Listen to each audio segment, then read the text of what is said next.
Hello, Facebook friends. Hey, listen, today I'm making the best fried chicken. It's crispy. It's so delicious. This is one of my cookbooks. I have my main dishes and veggies and stuff in here. But under the chicken, I have, well, with all of my things, all the pictures that you've seen, the hundreds, if not 1,000 pictures of food over the years, I have sent the pictures from my computer or phone or whatever to, I've used CVS or Walmart or wherever. Oh, it was Walmart because there was a deal for 5 cents a picture. So I sent the pictures, and sometimes I will just write right on the photograph. Can you see this? So this was my fried chicken how-to. And here it says, how to make your own buttermilk. And then I wrote the best fried chicken method. Soak in the buttermilk for like an hour or so. Then use self-rising flour. Push into the milky chicken. And then you fry it. And I put the temperature. So look at like number 1, number 2. And then number 3 is what I want to show you here. This fried chicken is like so good. Now I'm using chicken thighs for this. That particular day I made my mac and cheese. That particular day we had green beans with some of those onion things in them. But I like this method of doing my cookbook. I have my meatballs in here and like regular recipes too, all the way through. But a lot of times I'll have the writing right on here, like use leftover chili in a wrap and then air fry them. And that's what I did that day, apparently. And then I said, use leftover chili and yellow cheese and then freeze them for later for burritos. So anyway, this is what we're going to be making, just the chicken part. And what I have for that is the self-rising flour. Okay, so I had the chicken soaking. I actually did this last night. I'm getting ahead of myself. And what I said was to use a measuring cup, put about a tablespoon of white vinegar, fill the rest of it up with milk. Now you got buttermilk. So that's what buttermilk, it's been in here. It tenderizes like crazy. It's like how yogurt tenderizes meat and stuff. So we're gonna be using this. I put it in one of these and then I kept it in the fridge overnight like that. Okay, so flour, self-rising flour. Let me get some in here. How much? I don't know. You have to put the chicken in. And I'm due to clean this out and use another bag because I'm always almost at the end here. Now, you can spice this part up if you want. That's good for a demo. So I'm just going to use a little garlic salt, but you could use any kind of spices you want in the flour itself. And then, of course, if you want to use any kind of spices or even hot sauce or whatever in this liquid part and soak it, you can do that too. But I'm just doing this. Okay. And I do want to go downstairs and get my kitchen gloves. I don't know why they're down there now. So I have garden gloves. Because I don't want this mixture up in my nails, okay?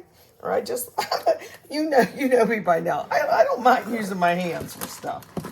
I like to use my hands when I'm cooking. All right, I'm gonna grab one of these pieces out.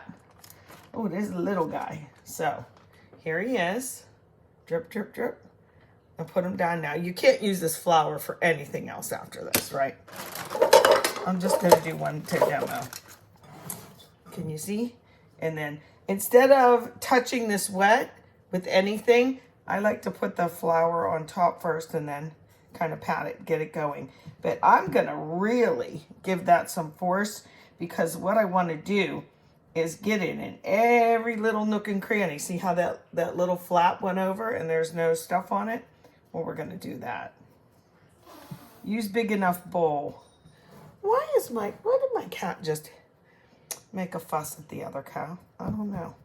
But it'll be all those little crunchies and crumblies on there. Can you see that? Now this is a chicken thigh. I'm gonna put it on a dish. I'll set it aside. Let's do another one. I'm gonna grab this out. This looks like a bigger one. If you'd quit jumping off. Look at this. This looks kind of weird. Ready? Get in there, you. And then again, put that on there. Boop, boop, boop, boop.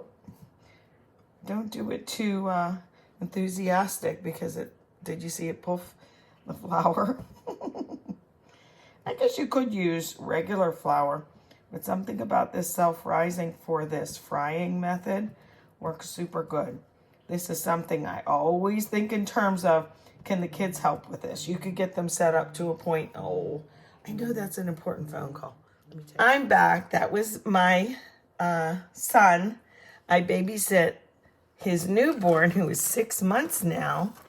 I babysit him a couple days a week, and he is just a joy. So we wanted to get something straight with that. Okay, now you get the idea of what I'm doing here. I go like this to get the flour back in the middle. And like I said, these look kind of kooky, like because they're thighs. And you could use, any type. You could use chicken breast or whatever too. But I like the thighs because they have lots of nooks and crannies. And I just think they taste better. I always did. And then all of a sudden, I think not that many years ago with the birth of Food Network and whatnot, all of a sudden people don't think thighs are so bad. My husband never ate thighs. He just ate the chicken breasts or legs growing up, for instance. But man, they look good just like that. Okay. Now, am I going to deep fry them today? The reason I decided to turn on the camera is no, I'm not going to. I'm going to air fry them. I'm going to hope they work because I don't want a lot of grease and I don't want to just have that much deep fried. Now they're delicious like that. Trust me, they are so delicious. But I'm going to spray my little spritzers, like this. I'm gonna put them in the air fryer. So I got to spray that whole surface right before I put them in. And your air fryer does need to heat up just like an oven. It's just a mini convection oven. Think of it like that, okay? Shirley, can foil go in my air fryer? Yes. Can it go in your oven? Yes. Shirley, can wax paper? No. No, it can't go in there because it can't go in your oven. So think about that. But they make special papers that go in your air fryer too. So there's that. Okay, I'm going to get these going. Lumpy bumpy, that's the best kind. And if you do use chicken breast or something, I would suggest leveling, like making all the pieces evenly thick. Like these are all even, and then they'll cook evenly. And when in doubt, use your internal thermometer. So I'm going to finish this going, and I'll let you look what they look like on the flip side, as they say.